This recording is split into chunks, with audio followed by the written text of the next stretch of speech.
Good day, everyone. Kamusta na po mga kapatid sa Panginoon? Okay lang ba kayo dyan? I hope you're having a good day. Uh, because in the Philippines, it's currently sweltering hot. The drips of rain does not help because it rises up heat from below. So, in short, pag umulan ng konti ay umiinit lalo ang ilalim ng lupa. So, it produces more heat. That is why when you go down from the bus or LRT, you are from the sauna. So, ibig sabihin nun, para ka nang naliligo sa pawis. That is what I personally experience from time to time. So, para ka naliligo sa pawis. So, I hope you're doing well, brethren of the Lord. Today, may sinisingit ulit si Lord before tayo pumunta dun sa sex. 1 week ulit na singit. So, kung may mga FAQ kayo, si Lord din sasagutin din ng mga FAQs ninyo about Christianity. Tayo ay magdasal na.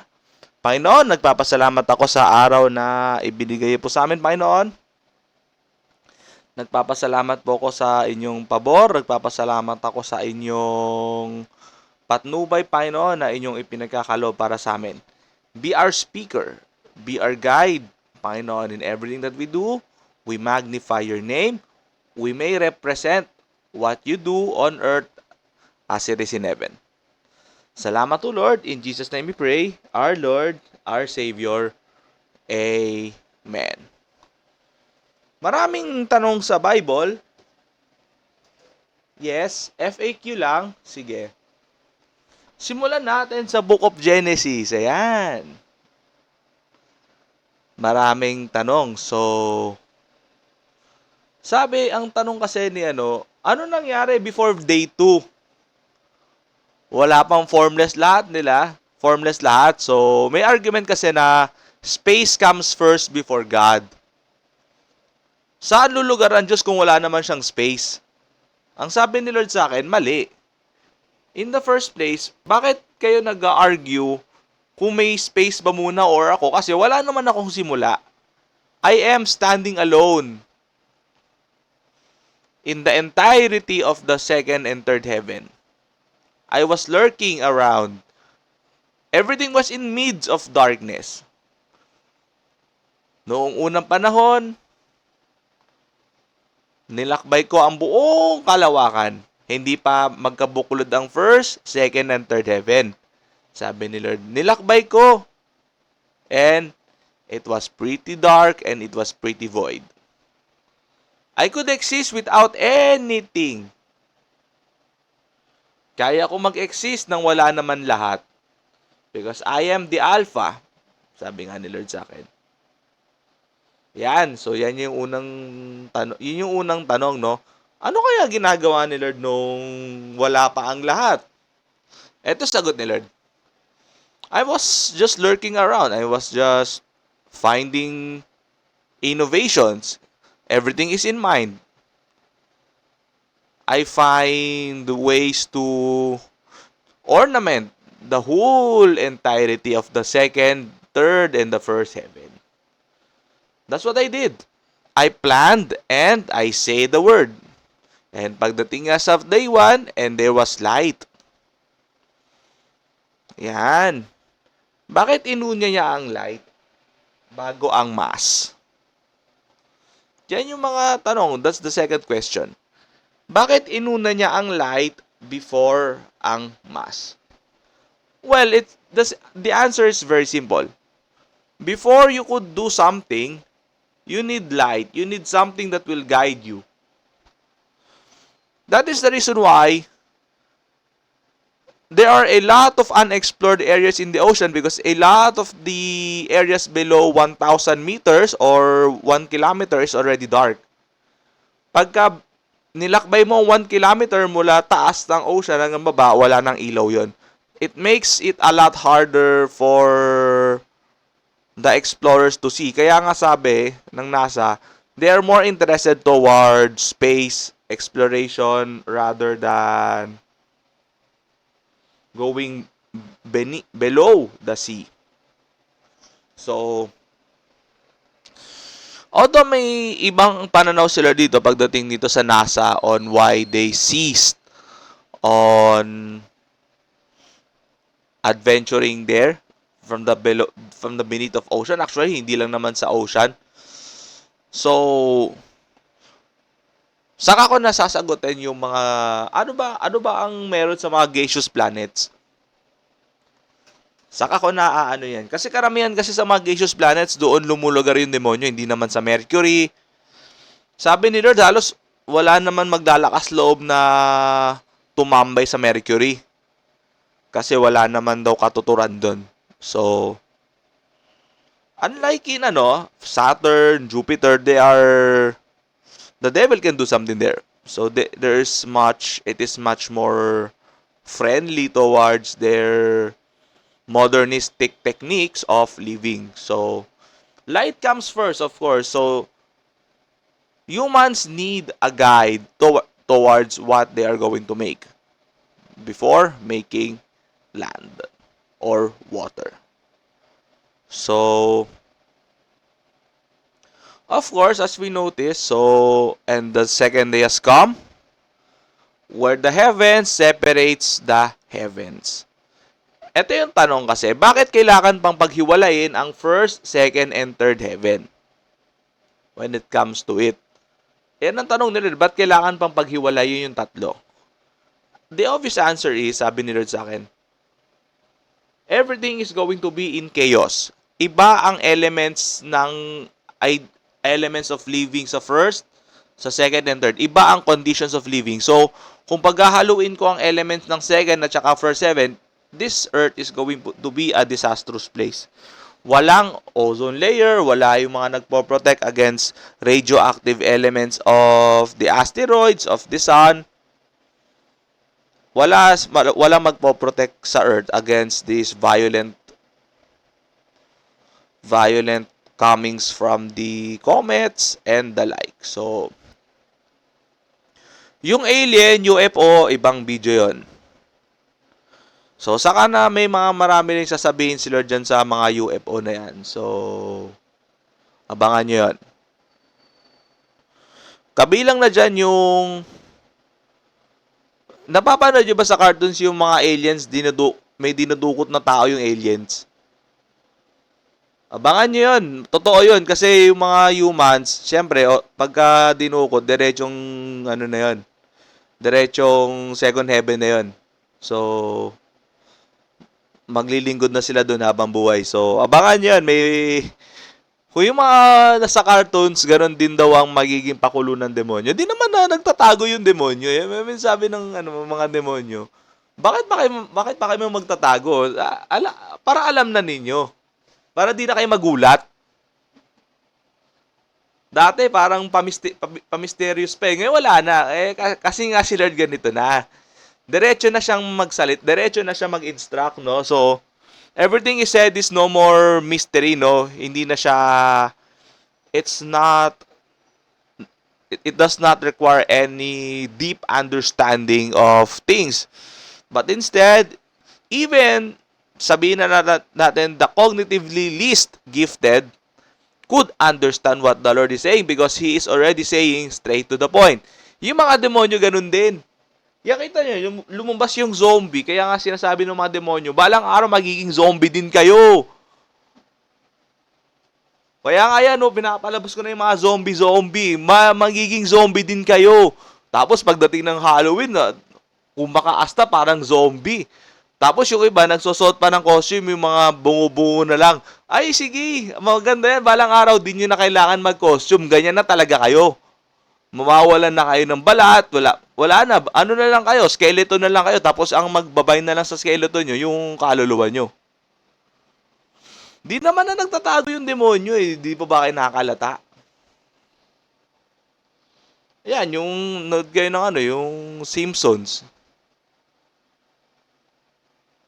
Lahat, karamihan sa mga nandun, yun na yun eh. So, yan, so, saka na yung mga UFO na yan, maraming medyo, yan eh, medyo kwela yung UFO na yun. Sasabihin daw nila, galing daw ibang planeta.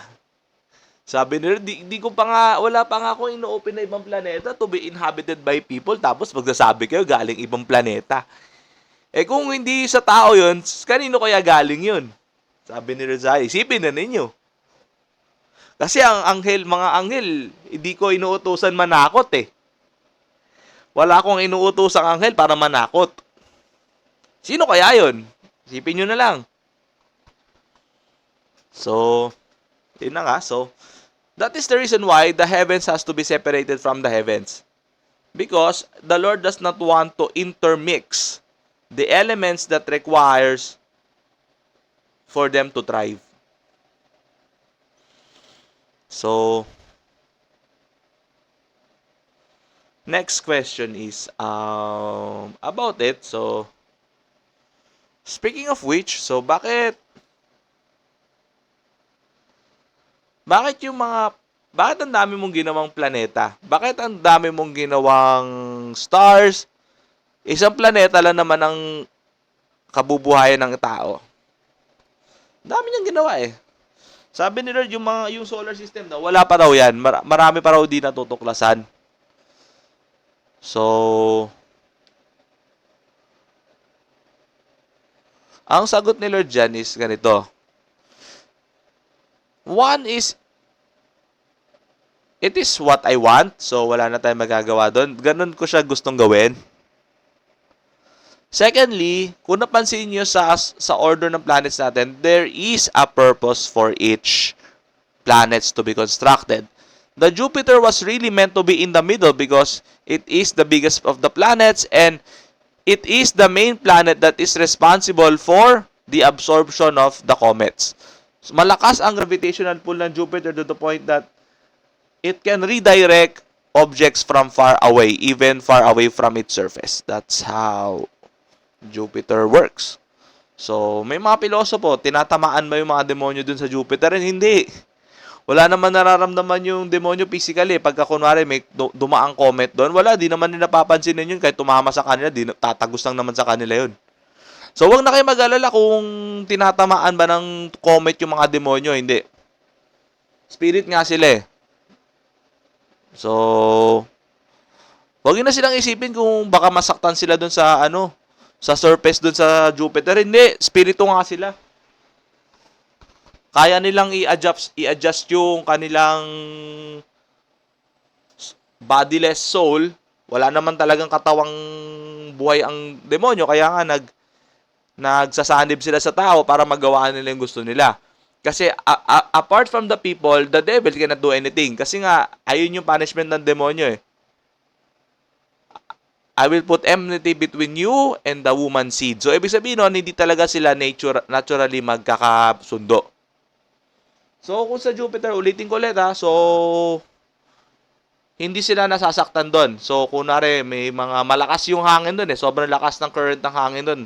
Sobrang lakas ng gravitational pull. That is the newest foundings daw nung NASA daw na meron ding si Lord dyan. May mga problema din si Lord sa NASA pero that's for another video. So, marami tong mga FAQ na to, no? So, di ko na alam kung aaminin ko sa inyo kung hanggang kailan to special video na to. Kasi pagka dumaan yung mga araw, medyo sumama lang pakiramdam ko. Parami din ng special video, eh. May NASA, tapos, ayan, may bakit tinigil yung sa ocean? Eto, may kasunod pa. Bakit yung Pluto, ano ba yan? Bakit yung minsan daw planeta, minsan daw hindi? Alam nyo kasi, yung classification ng planet, nasa tao lang naman. Pero either way, ginawa ko yan, may dahilan yan. Una sa lahat, decoration. Pero ang main reason kasi dyan is to find for humans to enjoy. Kasi alam naman ng Diyos madaling magsawa ang tao eh. Sabi nga sa akin ni Lord, kaya nga ginawa ko si Eva ito may sariling video dito. Bakit dalawang kasarinlan lang ginawa, babae, lalaki, napansin nyo? Bakit hindi tatlo? Bakit hindi apat na kasarinlan yung ginawa, di ba? Sabi ni Lord, man, woman. Ang inaano ng mga demonyo ngayon, marami, asexual, pansexual, bisexual, transgender, lesbian, gay, 'di ba? Ang dami. Ang sa Diyos dalawa lang naman. Bakit hindi siya gumawa ng more than two genders? Abangan nyo, may sarili din niyang video. Kaya nga pansinin nyo, hindi ko na alam kung hanggang kailan tong special video na to. Parami na parami eh. So, pati yung bakit yung tao hindi lumilipad? Kasi yung mga angel lumilipad eh. Yung mga ibon lumilipad. Bakit, 'di ba, humans are the highest of all creatures? Bakit ang tao hindi talaga innate na capable of living in the waters? Bakit hindi capable of living towards the sky ang humans? Bakit hindi talaga sila innate na lumilipad? Kasi nga dapat highest sila eh. So dapat kaya natin yung ginagawa nila. Bakit hindi? Yan, abangan nyo. May sarili din video yan. Naku, dami, di ba? Daming FAQ. So ito pa. Ang tanong ni Lord, bakit yung Diyos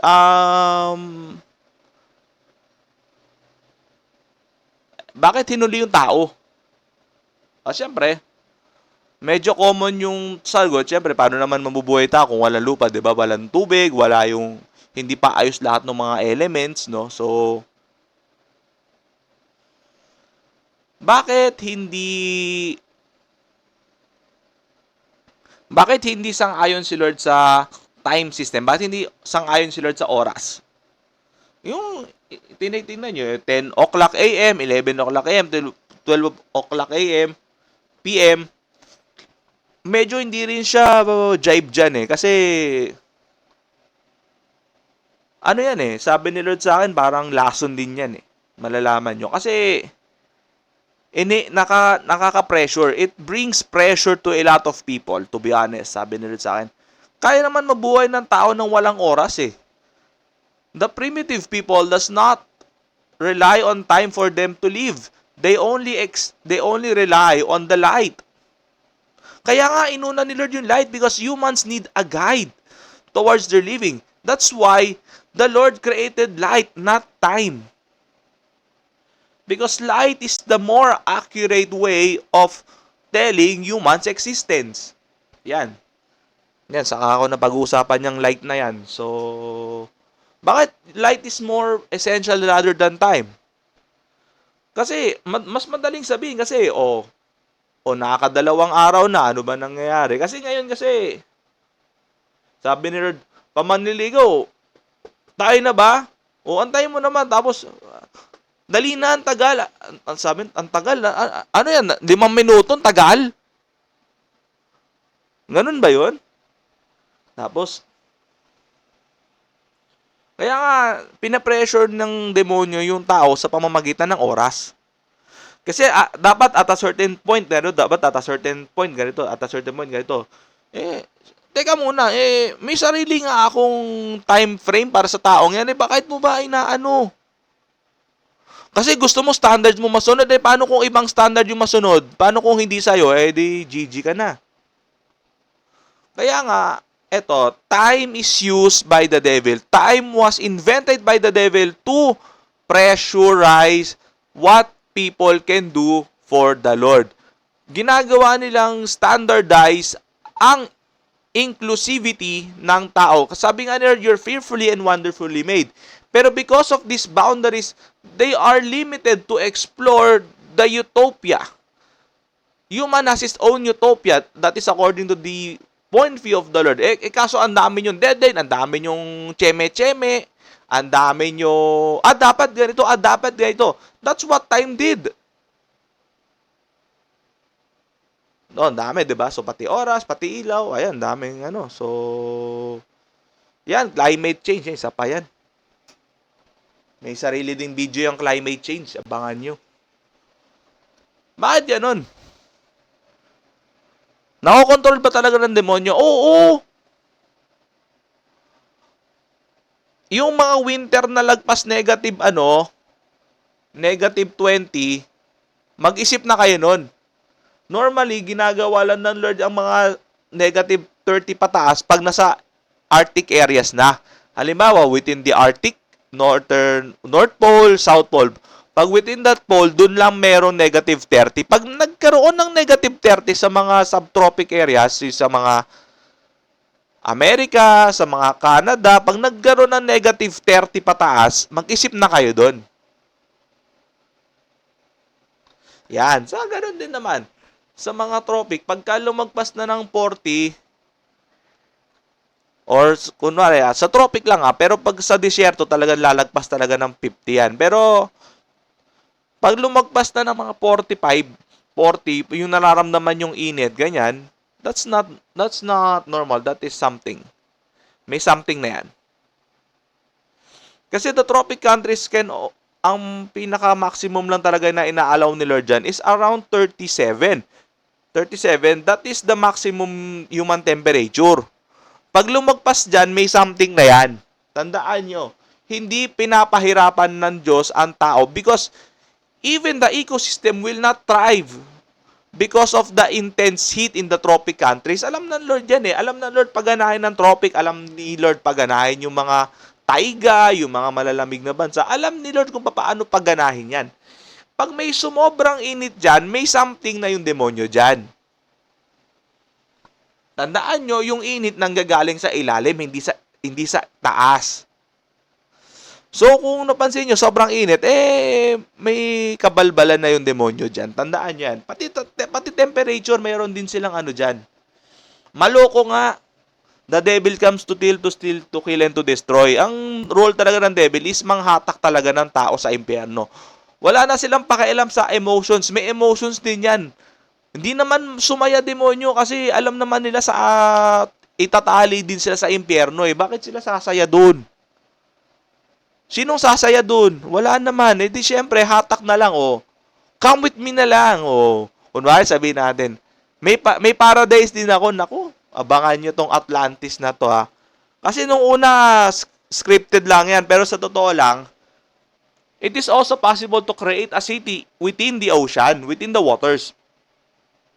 Nagawa na ng demonyo yan Pero, ang sabi ni Lord sa akin, no work of the man of the Lord shall be destroyed because I am going to protect him. Sabi nga sa Psalm 112 yan Bad news will not be a problem for the Christian because he is protected by me. Ako ang magpoprotekta sa kanila, whether it is from the first, from the second, or from the third heaven.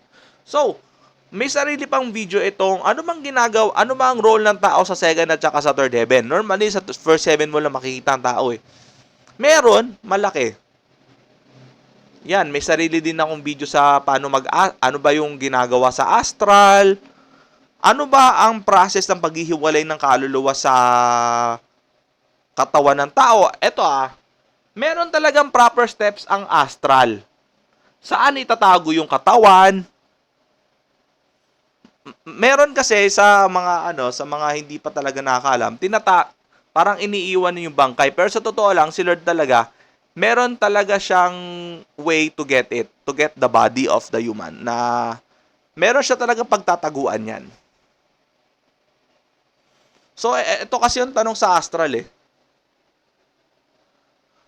Paano naman yung katawan ng tao? Parang, siyempre, yung soul yung magkocontrol, di ba? Ito nga, merong way si Lord to do it. Hindi naman niya ibabalik yung kaluluwa pag hindi na ayos yung katawan. Alam naman nila dyan So, pagka kunwari, mga maikli lang, pwedeng iwan na lang muna kasi di naman babaho yan. May angel kasi na magpo-protect dyan kasi di ba nabubulok? Pagka patay na, mabubulok talaga yung katawan. Pero pagka astral kasi, may angel na magre-revitalize nung katawan ng tao. Kaya nga, okay lang iwan. Hindi mamamaho ang katawan nung mag-astral. Tandaan nyo yan. Kasi may angel nga na naka-assign na magre-rejuvenate ng function ng mga body parts niyan. Bakit alam nung angel alam ka naman di alam nung angel kasi inassign nga ng Lord yun bakit hindi na lang angel yung mag-astral? Yun na nga. Humans have faith. Ang gusto kasi ng demonyo, yung capability to decide on things. Humans that serve the Lord decided to have a spiritual warfare. Di binagbigyan ng Lord. Humans can cast down demons. Pero, sasabihin ni Michael, lumayas kayo, mga demonyo. Hindi. Hindi nila kayang gawin yun. Ang tao ang mag-uutos sa mga anghel. Kasi, ang tao na merong Kristo, alam ng demonyo yun. Lumuluhod sila doon sa pangalan ni Lord Jesus. So, ewan ko kung hanggang kailan tong special video na to. Pasensya na, medyo matagal, marami-rami pa to. So, see you next time na lang. God bless.